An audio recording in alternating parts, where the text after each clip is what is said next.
Every day मेरी प्रार्थना उस समय 7 से 8 घंटे की थी, रोज। आज मेरी प्रेयर 8 घंटे की नहीं है, लेकिन उस समय जब छुटकारा था तो परमेश्वर ने कहा था एक्स्ट्रा मेहनत कर।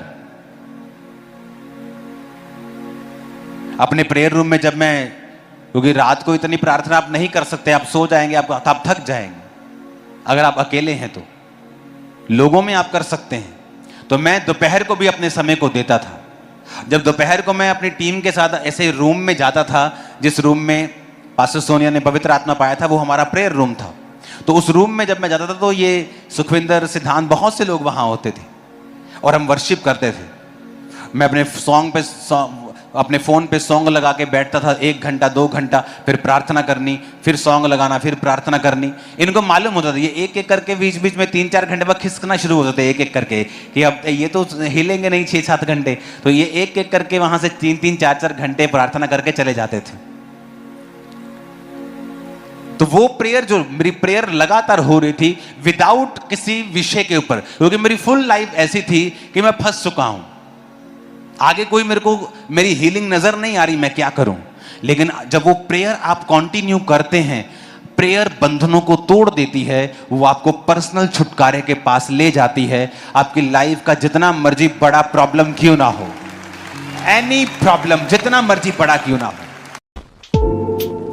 प्रार्थना करती भी है, या संडे या थर्सडे या मंगलवार या रोज आप मीटिंग अटेंड करते भी हैं ऑनलाइन, तो आपका जो पहला मकसद होता है मीटिंग अटेंड करने का, वो ये होता है कि मैं बंधनों से आजाद हो जाऊं, मैं हील हो जाऊं, परमेश्वर मेरा वीजा लगा दे, परमेश्वर मेरे बंधनों को खोल दे, परमेश्वर मेरी जिंदगी में ये काम कर दे। पहला मकसद हमारे दिल में, दिमाग में ये होता है जब हम आज की कलीसिया को देखते हैं तो। जबकि पुरानी कलीसिया को अगर देखते हैं तो डिलीवरेंस, ब्लेसिंग, कर्जे से आजादी, वो उनकी लाइफ में ऑटोमेटिकली हो रहा था, उनको उसके लिए एफर्ट करने की जरूरत नहीं पड़ रही थी। क्योंकि जो प्रेरित थे, जो कलीसिया थी, वो इस बात की ओर लगी हुई थी कि हमने परमेश्वर के सुसमाचार को आगे लेके जाना है। और वचन कहता है कि कोई भी अपनी प्रॉपर्टी को समझता नहीं था। लोग अपने घरों को बेचकर प्रेरितों के पांव पर पैसों को रखते थे, और वो उससे सुसमाचार का काम होता था, विश्वासियों के कर्जे होते थे वो उतरते थे, और बड़ी चीजें होती थी।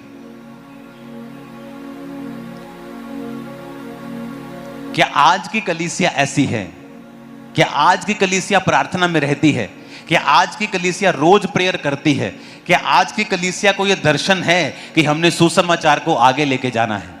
आप में से कितने ऐसे लोग हैं जो रोज प्रार्थना करते हैं उन पास्टर्स के लिए, उन कलीसियाओं के लिए जिन पर सताव हो रहा है? अभी हाथ खड़ा करो, कितने लोग रोज प्रार्थना, दूसरों के लिए प्रार्थना, सताव वाली कलीसिया के लिए? हाथ हिलाना जरा।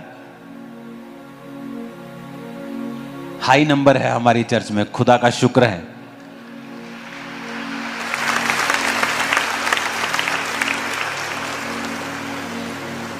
आज जो मिसिंग पॉइंट है हमारी लाइफ में, चाहे हमें अपने डिलीवरेंस के लिए हो, चाहे वो ओवरऑल हो कि परमेश्वर की ग्रेस और परमेश्वर की जो ताकत है वो हमारे जीवन के ऊपर सामर्थ्य के साथ हो, जो परमेश्वर की ब्लेसिंग है, परमेश्वर की जो ताकत है हमारी लाइफ के ऊपर, वो काम करे, प्रैक्टिकली हमारे जीवन में छुटकारा दे, और हमें भी छुटकारा दे, और हम परमेश्वर के कामों के लिए काम आ सकें। अगर हमें ऐसी लाइफ चाहिए, हमारा रिजल्ट उनके जैसा होगा अगर हमारी जिंदगी भी उनके जैसी होगी तो। कि परमेश्वर को मालूम है कि आपको कर्जों से फ्री करना है, उसको मालूम है कि आपके बच्चों को ब्लेस करना है, परमेश्वर को पता है कि आपको सुरक्षित रखना है, और वो फिर आपकी लाइफ में एक अजीब हाथ, एक अनदेखा हाथ पर भारा हाथ पर एक देखा हुआ दिखता है वो हाथ कि इस व्यक्ति के ऊपर परमेश्वर का हाथ है, फिर वो नजर आएगा आपकी लाइफ के ऊपर। आज की कलीसिया कैसी है? उनको कोई मतलब नहीं है। अगर आप फॉरेन में चले जाएं, आप दुनिया में देखें, तो आपको क्रिश्चियंस मिलेंगे जिनको कोई मतलब नहीं है कि क्या वो जीवित चर्च के साथ जुड़े हुए हैं कि नहीं। उनके लिए संडे चर्च जाना भी भारी है। उन फैमिली के 2 मेंबर चर्च जाते हैं और बाकी कोई बच्चा चर्च नहीं जाता। कोई अपने कॉलेज में, कोई अपनी यूनिवर्सिटी में, कोई अपने कामों में बिजी है। सब अपने अपने कामों में बिजी हैं। और जब उनको दुष्ट आत्माओं के अटैक होते हैं, जब शैतान अटैक करता है, जब बीमारियां अटैक करती, फिर वो बड़े बड़े पास्टर्स के लिए भागते हैं कि प्रार्थना हो जाए हमारे लिए। जबकि उनको ये नहीं पता कि आपको शुरू से ही एक जीवित विजन का, जीवित दर्शन का हिस्सा बनना है। उस दर्शन का जिसमें रूहें बचानी उनका काम हो। हालेलुया। तो हमें ये बात ध्यान से समझनी है कि अगर मेरी लाइफ में मैं चाहता हूं कि परमेश्वर का आत्मा कार्य करे, अगर मैं चाहता हूं कि परमेश्वर का आत्मा मुझे छुए, मैं एक राइट ट्रैक के ऊपर चलूं, जहां मुझे अपनी बेसिक नीड्स के लिए परमेश्वर के सामने रोज रोना धोना ना पड़े। आप परमेश्वर से छुटकारे की प्रार्थना कर रहे हैं, यह भी कोई बहुत अच्छी बात नहीं है, लेकिन आपको करनी पड़ रही है। आपको छुटकारा परमेश्वर देगा भी, लेकिन उससे भी आगे की लाइफ है, एक उससे भी आगे का जीवन है। एक जीवन है कि आप बीमार और प्रभु से हीलिंग पा रहे हैं। एक जीवन है जो यूहन्ना कह रहा है कि मैं प्रार्थना करता हूं जैसे तू भला चंगा है, सब बातों में तू भला चंगा रहे। तू जैसे आत्मा में उन्नति कर रहा है, तू शरीर में चंगा रहे। कहता एक बरकत यह है कि तुम चलो ही चंगियाई में, तुम बीमार पड़ो ही नहीं।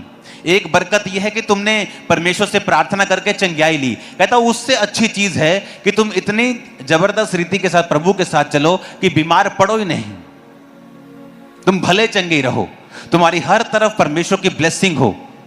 ऐसा जीवन अपनाओ, ऐसी लाइफस्टाइल तुम्हारी होनी चाहिए कि परमेश्वर की एक नेक्स्ट लेवल का लाइफस्टाइल, एक नेक्स्ट लेवल की ब्लेसिंग जो है वो तुम्हारी लाइफ के ऊपर होनी चाहिए।